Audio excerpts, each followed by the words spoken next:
Jagrative. People talk about witness consciousness. Krishnamurti called it objective observation.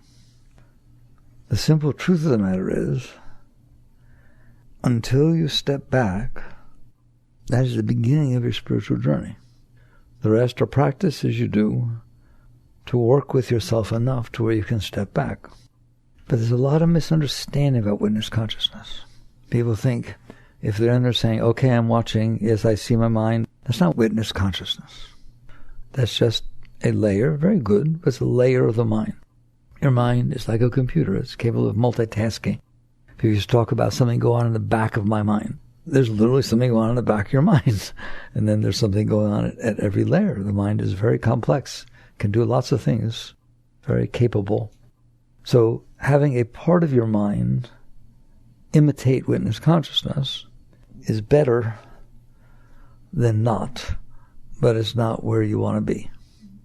There is a deeper state. But how do you witness your mind if you're using your mind to witness your mind? If the mind's talking about it, if the mind's thinking about it, then it's your mind.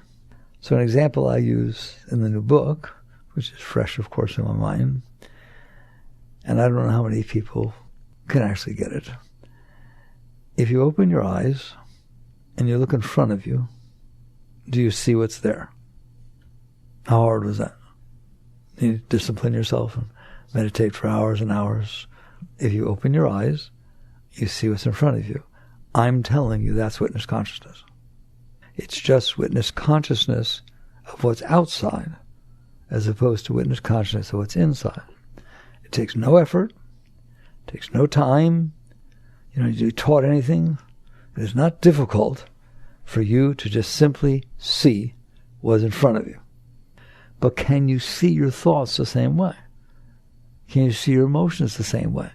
Because they're there exactly the same as the outside. You're behind this. Obviously, when you look outside, you inside are looking outside. It takes a billionth of a second to see what's there. Now, if your mind starts talking about it, that's a different story. But the initial impulse of opening your eyes and seeing what's there, your mind can't talk about it yet because it hasn't decided whether it likes it or not. You understand that? The mind's not active. It's just boom, there it is. I'm telling you, when you get to true witness consciousness, it is that easy. It is that simple. The only difference being that you can see your thoughts in the exact same way that you see the outside world. It's just boom. Not an individual chair. The first time you don't see it, you don't see the knots in the wall. You just see. There, boom, it all comes in all at once, doesn't it? There it is. Your thoughts are in front of you. I'm just going to talk to you as though you're there. They're in front of you. They're like there. There they are. Hi. There they are. You're here watching your thoughts. Your emotions are in front of you. Hi. They're down here, coming out of your heart. Hi. There they go. There they come. There they go. And you're seeing them. How would you know they were happening if you didn't see them? You say to somebody, God, I've been really sad lately. My heart's really bothering me. How do you know? How do you know? Somebody knows. Somebody said it. Notice what they said. My heart. Whose? That's a possessive pronoun. I want to know who sees the wall. I want to know who is aware. My thoughts are bothering me. Oh my God, since she left me, it won't stop. I just keep thinking. Who is saying that? Who is saying that their thoughts are bothering them? Who is noticing that the thoughts just won't stop saying this stuff? That is the witness.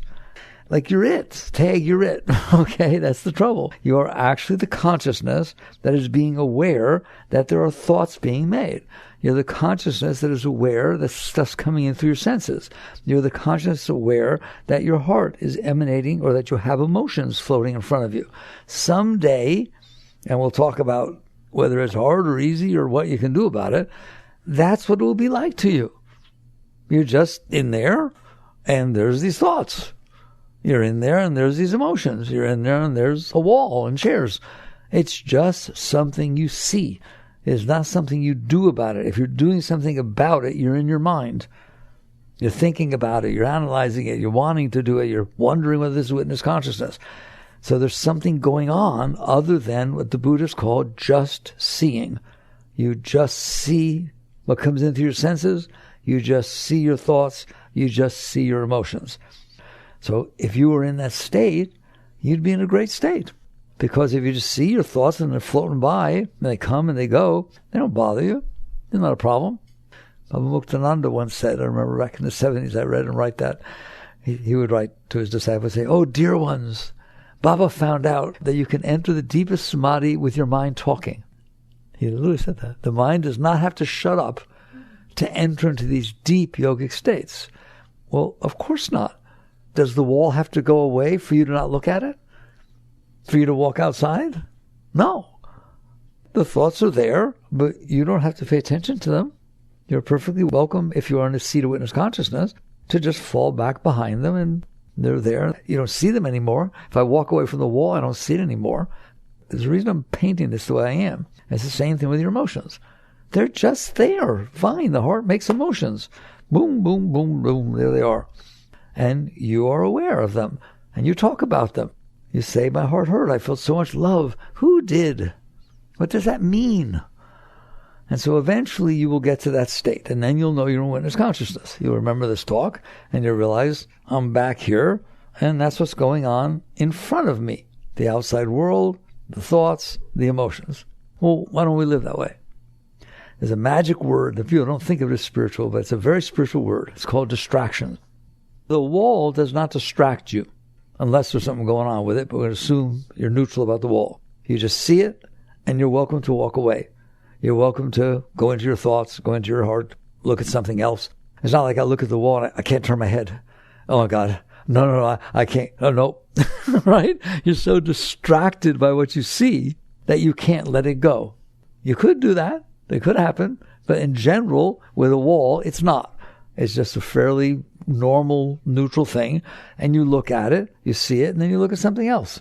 If you get distracted by what you're looking at, then you can't look away. It pulls your consciousness into it, and you have to pay attention to it. That's what it means to get distracted. I'll jump way ahead. That is what's happening with your mind and your emotions. They are distracting you. You are talking to somebody, and all of a sudden you have a thought, or they say something, and your emotions come up. That's it. You're not even listening to the person anymore. You're caught up in your own emotions. You're caught up in your thought patterns. And the outside world is not coming in like it used to. It is coming in. If a doctor or some scientist measured your neural impulses and so on, they're all coming in.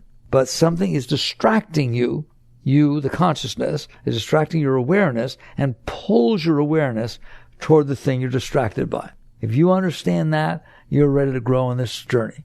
Because the question is not, how do I make myself be witness consciousness? I don't like that. It's like, I'm going to feel better by suppressing things. I'm going to force something. It doesn't work. What you have to understand is, why am I not in the seat of witness consciousness all the time? Because that's where you are. You're in here deep inside, looking at the thoughts, looking at the emotions, and looking at the world. That's what's happening.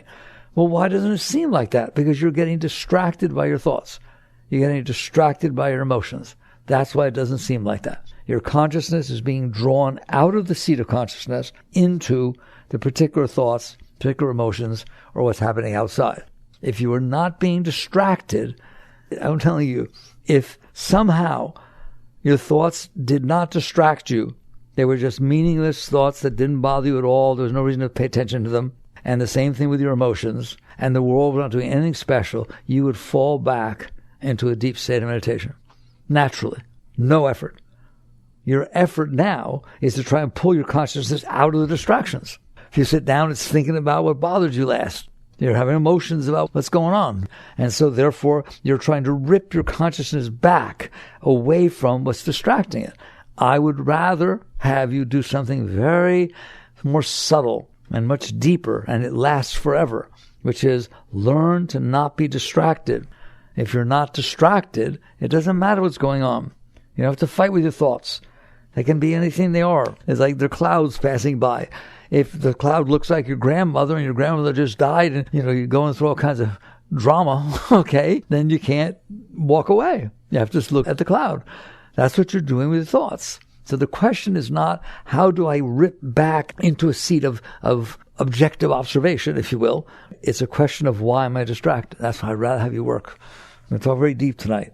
I'd rather have you work on why you're distracted. Because if you're not distracted, then you're not distracted. And consciousness will remain deep in the seat of consciousness effortlessly because it's not being pulled out. So now you get down to, do you understand? Do you understand you're distracted by your thoughts? Do you understand that you're distracted by powerful thoughts? And those are the thoughts you have all the time. Things that bothered you, things that you want, your desires and fears. All right? That's what it thinks about. Hope this doesn't happen. Hope this does happen. Right? And you're interested in it. And so you, woo, oh, look there. And you leave the seat of consciousness by projecting your consciousness onto those thoughts. And now you're lost. You're lost in your thoughts, as opposed to seated in the seat of witness consciousness. Same thing with your emotions, especially your emotions. Once they get going, boy, they can be tough, can't they? Next thing you know, you're all caught up in your emotions. And when you go and your consciousness gets absorbed and pulled into your emotions, the question is not what do I do about that? The question is, where are you not? You're not seated in your deepest seat because your awareness got drawn there. Like I said, it's very good to look at the outside.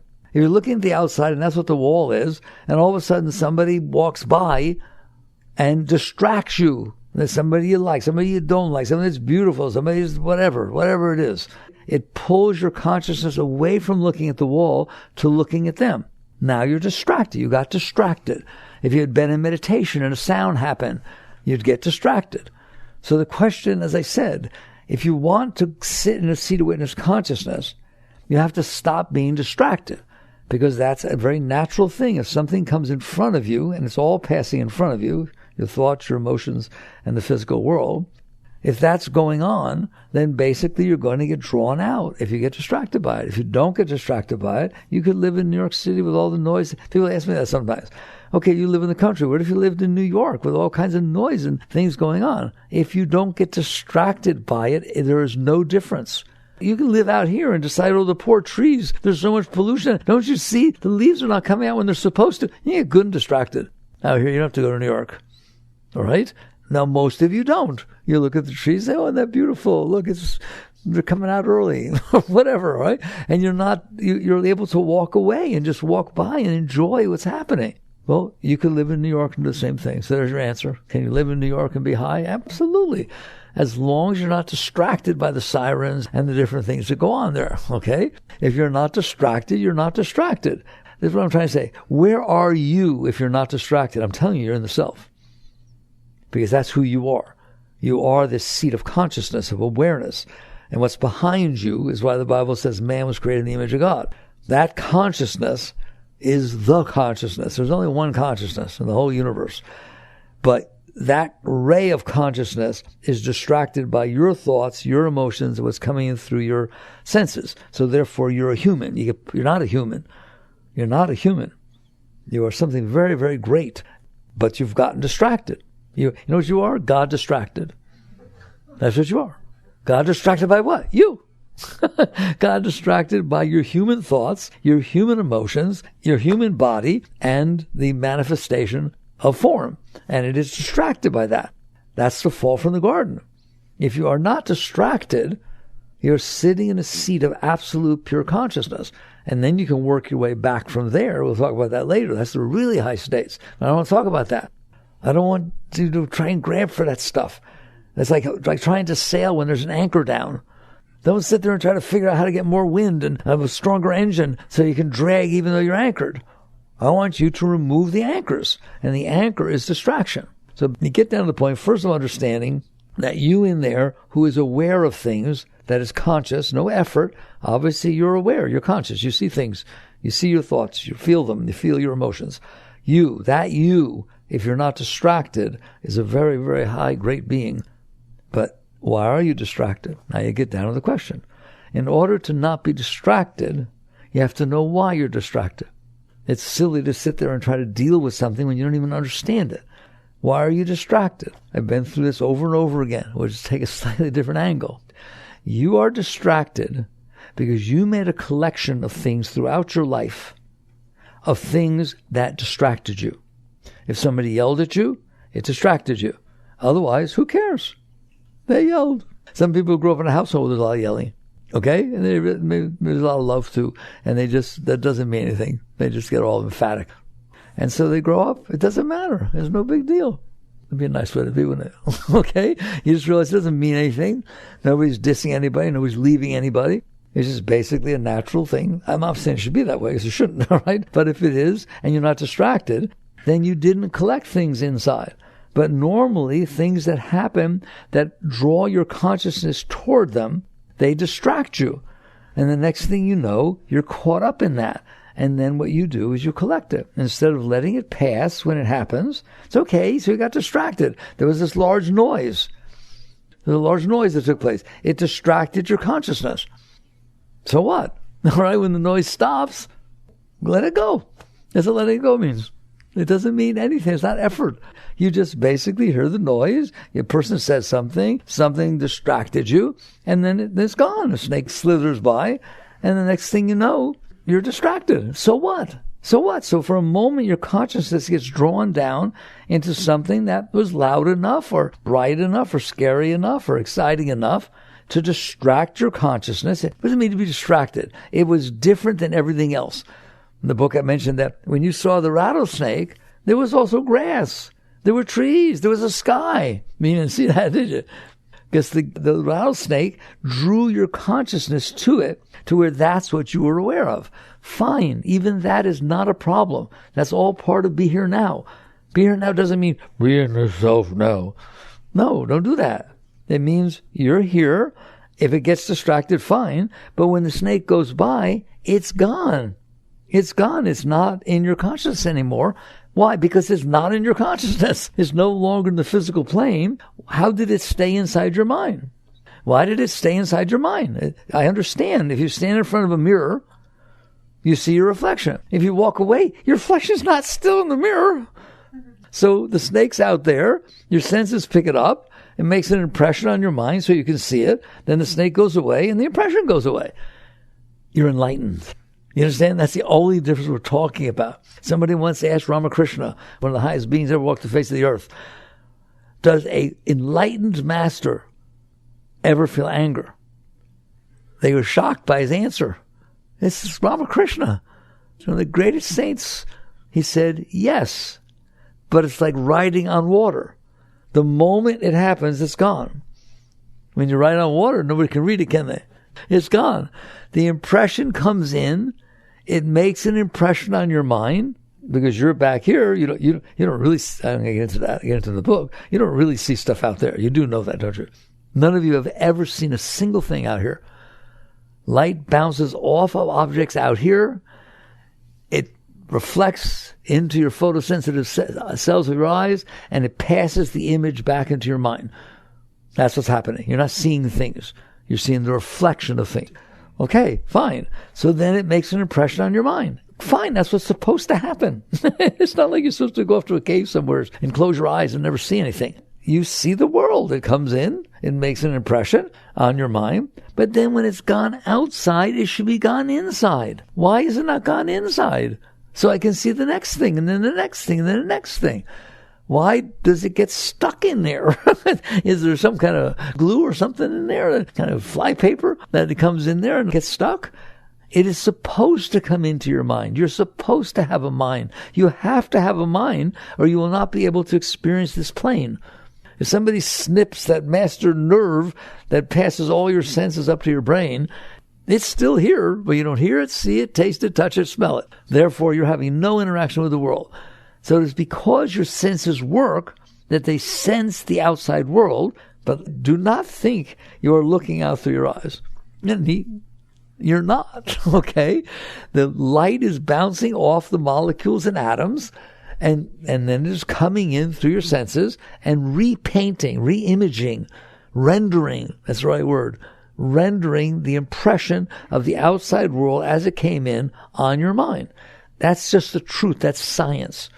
It's not yoga, okay? So now here it is. It's in your mind. What is the image, the reflection of what came in, the representation, the rendering? In the book I talk about it's like a flat screen TV. There's a ball game going on in California. It all gets picked up by the camera. What does the light The light bounces, the camera picks it up, it digitizes it, passes it through the whole thing, renders it onto your TV. You're not in California. You're not really looking at the ball game.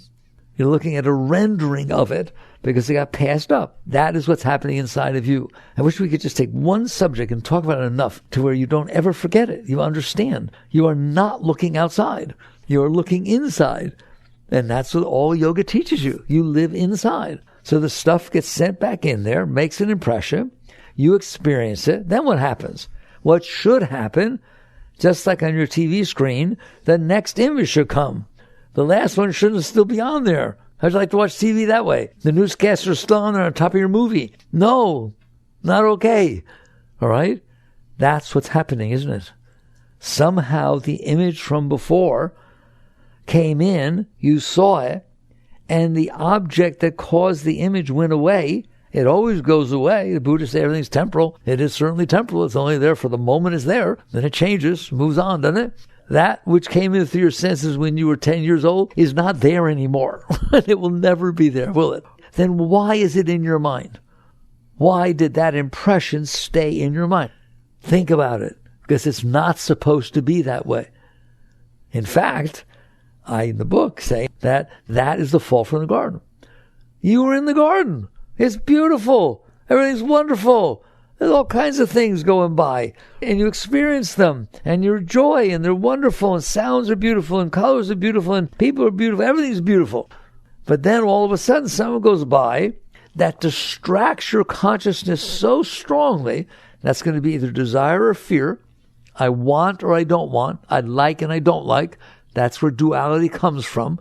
That's where it starts. Otherwise, everything's the same. It's just something I'm experiencing. It's the universe passing before me. It's pretty neat. Pretty neat that it's here. Here it goes. There's male, there's female, there's old, there's young, there's birth, there's death. Oh my God. There's vegetables, there's animals. Wow. What an exciting place. Isn't it? Everything goes by. But it's all the same to you. It's something you're experiencing. That's what it is. Now, if something happens, I use the example of a rattlesnake in the book, and it draws your consciousness to it more than the rest of the surroundings. It causes a focusing of consciousness because it distracted you. So now that impression was stronger than another one. And what's going to happen, either fear is going to do it, fear, don't like, whatever you want to call it, or desire, something that turns you on enough, draws your consciousness. And then your consciousness focuses on it. Why? It distracted your consciousness. That's the right word. It distracted the consciousness away from everything else to where this thing is no longer even to everything else. And the minute it does that, you hold on to it. You hold on to it. Why would you hold on to that which bothered you? You need to meditate on this. Of all things, why, if something really bothered you, why would you hold on to it? Why would you want to leave it in there? You're not leaving the object in there, you're leaving the impression. You understand that? That object created an impression. Why did you keep it? Well, check it out. Because you do it all the time. You do it all the time. You make a collection of the things that bothered you because they made an impression.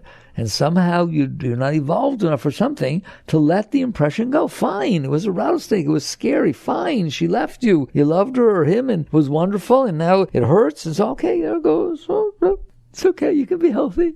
You can handle things. It's legal. I know in our society, something wrong with him. He handled that. He was married for 10 years and she went weird and left him. And it was fine. And his friends and, oh, that's weird. No, it's not weird. It's healthy.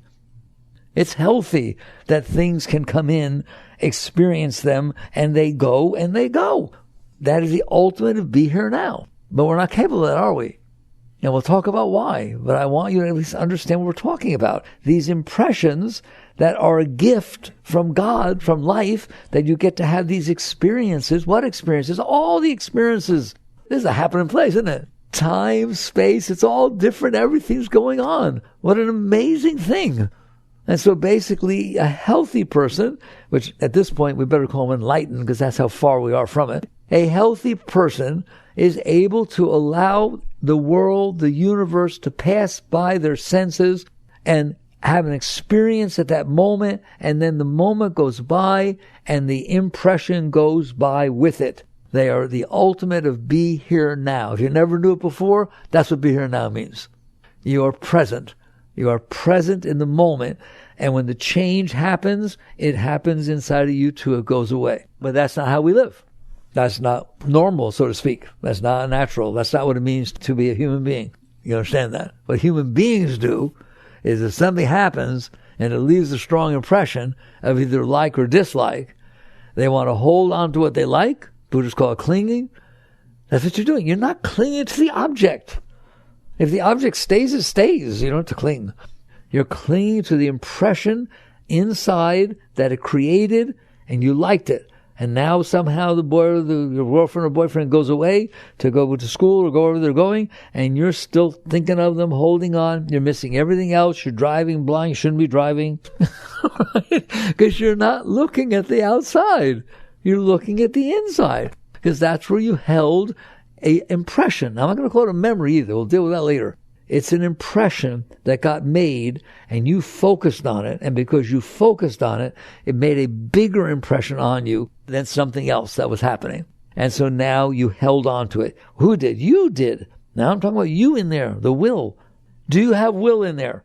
Can you push thoughts away? Can you suppress? Have you ever suppressed anything? Can you bring it back up? Can you push it away when it comes up again?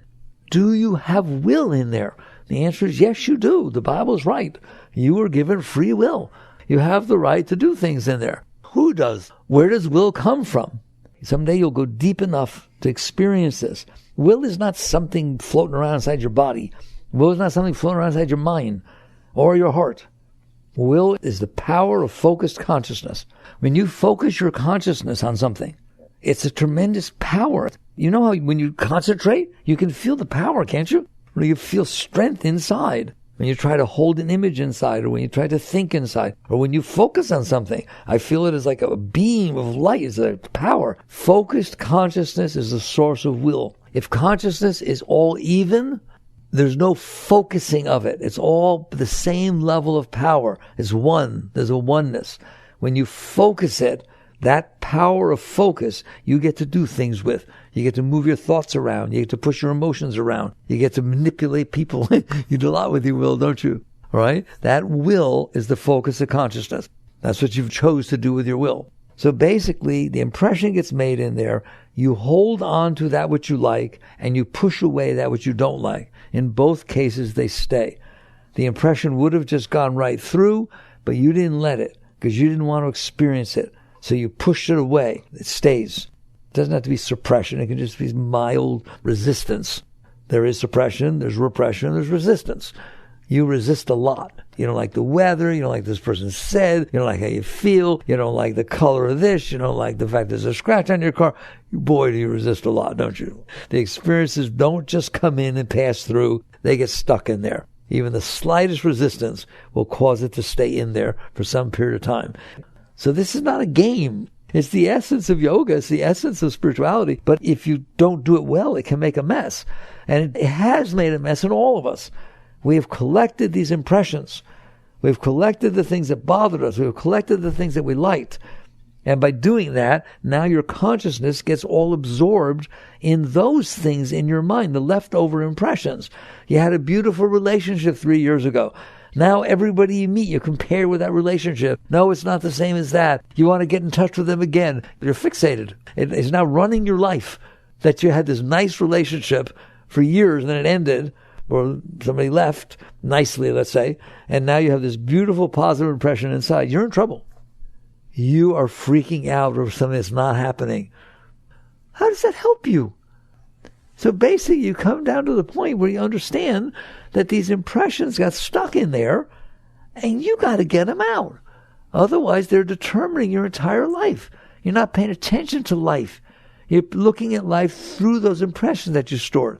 That's what your psyche is. It's not a normal thing. You're supposed to hear and experience the beauty of creation and let it come in and let it pass through and grow. Every experience you have causes you to grow. Good experiences, bad experiences, painful experiences, happy experiences.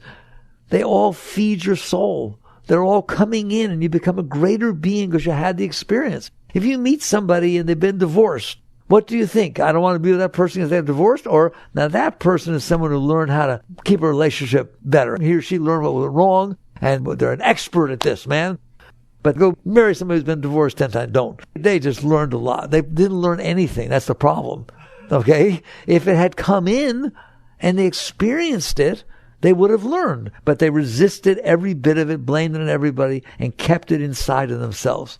So basically, you come to the point where you understand the basics, which is what's meant to happen is you're supposed to experience the realities unfolding in front of you, and you're supposed to grow from it. You're not supposed to resist the bad stuff and cling to the good stuff, so you end up with a mind that got broken, like a TV screen that has all these impressions left on it. You're trying to use it. You can't use your mind now. It's too full of impressions, isn't it? Like somebody, doesn't like somebody. Somebody talks like your mother used to talk. Just all this stuff hits your stuff. And all of a sudden, what you're interacting with is your personality. You're interacting with the stuff you stored inside. We're stuck in our stuff. And it is distracting us. Let's tie it back together. Isn't it? That's what distracts you. So you're sitting there and something's going on in front of you, but you're not paying attention to it. Because you're being distracted by these thoughts, by these desires, by these fears, and all the stuff that's being built because you stored this stuff inside. Eventually you wake up and you say, I don't live like that. I don't want the past determining my present. I don't want a collection of everything that ever bothered me before to be inside of me, bothering me now. Do you? Is that how you want to live your life? Because if you make a collection of the things that bothered you, you're going to be bothered. I know I'm being repetitive in my talks, right? But let's get something straight. If you make a collection of everything that ever bothered you throughout your life, how are you going to be okay? You just stored inside of you a lot of trouble, right? And it's going to come back up. And what you're going to end up doing, if you don't listen to a talk like this or somebody else's and be wise, you're going to end up adjusting your life so that your stuff doesn't get hit. She loves me enough. She knows what my soft spots are. She loves me enough to avoid them. That's why we get along. Okay, you ain't growing that way, are you? That is not growth. That is avoidance of what you're supposed to be dealing with. And friends don't do that to friends. Friends talk straight, honest. That's a nice friend. Okay? And so basically we work on the fact that it is not about getting things the way you need them to be so they don't disturb the disturbance you store inside yourself. And you change your whole attitude about life. My purpose of life is to get this stuff out and not take on any more. Now you're a spiritual being. You're walking the spiritual path. You have will. Your will was used to cling or to resist. You can use your will to let go. Now you understand what letting go means. People say, well, but if I have a job offer, that has nothing to do with any of that. It has nothing to do with saying yes or no or anything like that. It has to do with letting go inside. You listen to me. The surrender experiment, I know it tells all the stories about the outside. No, it's about inside. Are you willing to surrender that stuff that you collected inside when the world hits it and it starts coming up? That's your job. Someday you can understand there are no decisions, not like you think there are. People have trouble with decisions because they're trying to figure out what will make them feel better. Figure out what won't hit their stuff. Figure out where they'll fit best. I have to decide what? Where I want to live and who I want to marry. That's because you're trying to figure out what you can do so in the future it won't hit your stuff. It won't cause you trouble for everything you stored. Instead, you sit here and you say, okay, it doesn't mean you don't marry. It doesn't mean you don't have a relationship. It doesn't mean you don't have a job. It doesn't mean any of that. It has nothing to do with the outside, other than the fact that the outside hits your stuff. So therefore, it's a very good teacher. And you then have the opportunity to surrender inside. Surrender means letting go of the stuff you stored from before. And surrender means not taking any more. Somebody says something to you, it starts to bother you. You remember, wait a minute, I got bothered 3 years ago and it's still bothering me now. I don't want to do that again. That's how you have to get. I'm not talking about right or wrong or fair. It has nothing to do with that.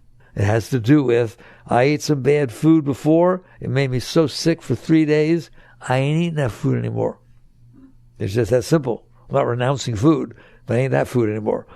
I noticed that when she or he said something to me and I took it personal, it affected my whole relationship. For weeks afterwards, every time I saw them, my heart got weird and I used to love them, and now I don't like that. Why did I do that? All I had to do was say, okay, fine, she had a bad day and she said something, and then it doesn't do that. It doesn't matter what he or she said. It mattered whether you let it go. It mattered whether you could digest it. Not only are you doing yourself a favor, you took care of them. You dealt with that situation. They were better off because you didn't get all weird about it and carry it for weeks because they said something that they didn't mean.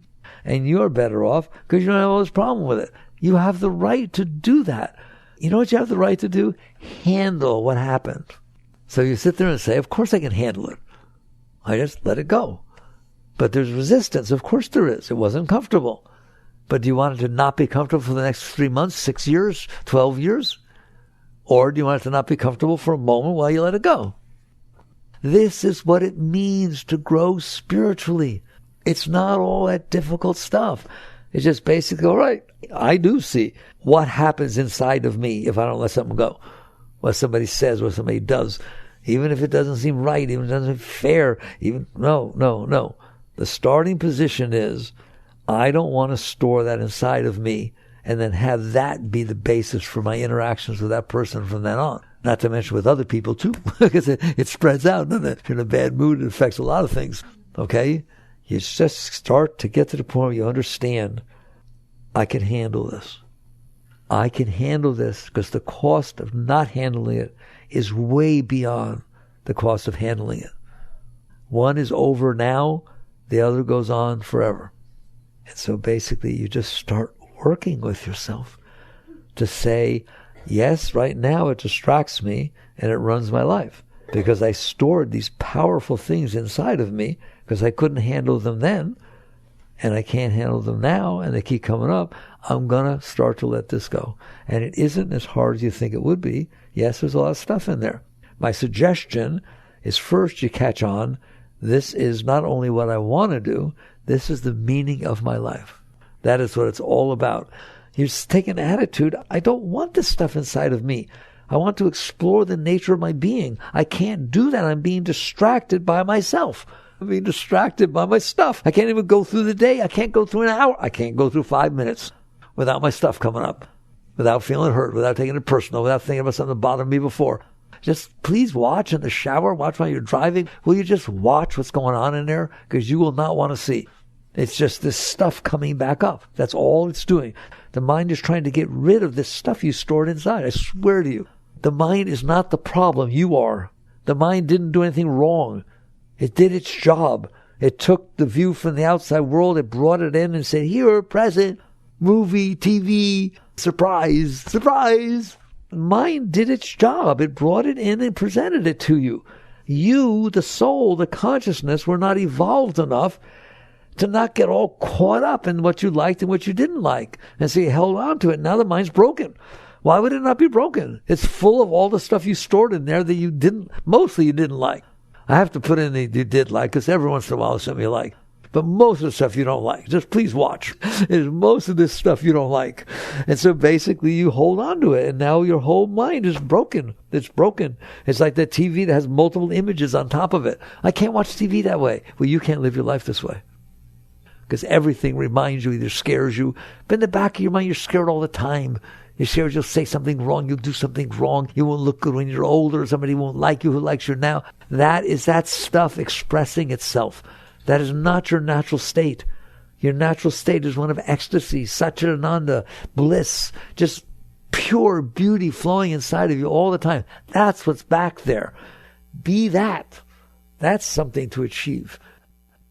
So basically, you redirect your life. You wake up. This is the meaning of my life. From now on, period. The easy way to do it, you can't do the big stuff all at once. You can't. Don't even think about it. You start with the simple stuff. I call it the low-hanging fruit. You're driving your car and someone's going slower than you want to. Watch your mind. Watch your heart. Watch what I know I do. Does anybody ever talk to the driver in front of them? Be honest. They don't hear you. Don't tell anybody. They don't hear you. All right? My mind will sit there saying, nice blinker, buddy, when they don't put their blinker on. Okay, very nice. Thank you, Mr. Mind. That's very nice. It felt really good. No, it didn't. All right? And they didn't hear you. They don't hear a single word you said. Do you understand that? You're in there saying all this stuff to yourself. How about we don't do that? That's where I want you to work. It's raining out. And I have to go deliver something. Why does it have to rain when I deliver something? The rain doesn't know you're delivering something. It has nothing to do with that. And no one hears you talking except you anyways. You're taking all this negativity and bringing it up into your life. Enjoy the rain. Enjoy the driver in front of you. It's just silly. And so you get to the point where you start doing this. It's called working on yourself. The highest relationship you can possibly have is the one with yourself. No relationship with anybody else has even close to the importance of your relationship with yourself. They have to try and get around your relationship with yourself. There are people inside themselves that say things like, I'm not worthy of love. I never have been. That's why I'm always so hurt, right? I'm not all that attractive, and so on. Okay, so now we're going to meet somebody that if you're in there doing that to yourself, they're supposed to overcome it. They're supposed to make you feel love when you're busy making yourself not feel love. Even if they love you and they talk, then you walk away, I don't know, I could get hurt in this relationship. This doesn't seem, I don't know if no one has ever really loved me. I don't know if I can trust them. Well, congratulations. What a wonderful thing to do with yourself. Your relationship with yourself is absurd. Fix it. And then all of a sudden, all your relationships will be fixed. Be willing to work on yourself as sincere as you work in your relationships, as sincere you work for money, as sincere you work to get people's respect. Those things are meaningless. They come and go. They have meaning when you work on yourself. Then all of a sudden they come in and they're richer. So that's what letting go means. There's a punchline. That's what letting go means. Doesn't mean let go of your job. Doesn't mean let go of your relationship. Doesn't mean letting go of anything except inside. How do I know what to let go of? It will let you know. That's what's nice about this. It will come right up in your face, and it will make you feel yicky or make you feel all excited. You will see it, won't you? And I'm telling you, it's because you're blocking your Shakti, you're blocking your light with this stuff you stored inside. Do you understand that? You're a being of tremendous light, tremendous joy, tremendous love. You don't need anything. You're whole and complete within yourself. But you have blocked it with this stuff that you collected. It's just that simple. Isn't that amazing? You collected these impressions that got made in your mind, and you kept them in there. I don't know. I can't even talk about it. Get them out. How? When they come up, let them go. Don't go in there fishing and grabbing and fighting. No, you don't have to fight with yourself. All you have to do is when they come up, remember this conversation and say, do I or do I not want to let go of this? And the answer, it is always yes, no matter what. But it hurts. Of course it hurts. It was stored with pain. It's going to come back with pain. You stored it because it was painful 10 years ago. What do you think it's going to feel like now when it comes up? Okay, let go. Let go. If you will just relax, that's the key. When it comes up, your tendency is to resist, isn't it? Your tendency is to fight. Your tendency is to push it away. Or if it's a desire that's driving you, to go after it and express it. And by the way, even if it's bothering you, your tendency is to get angry and yell at people and just somehow deal with this energy in a terrible way. Just sit inside, see it come up, and relax. Relax. Relax your body. Relax your inner state. Keep your hands to yourself inside. Don't push, pull. Neither push nor pull. Just let it go. And I'm telling you, over time, you gave it the room to release. And every one of those energies will come up. It's called transmutation. It will come up and it will feed your soul. It will feed your being. And you will start to feel free. You start to feel open. Start to feel love all the time. Now you're not looking for love. Now you're expressing love. All right.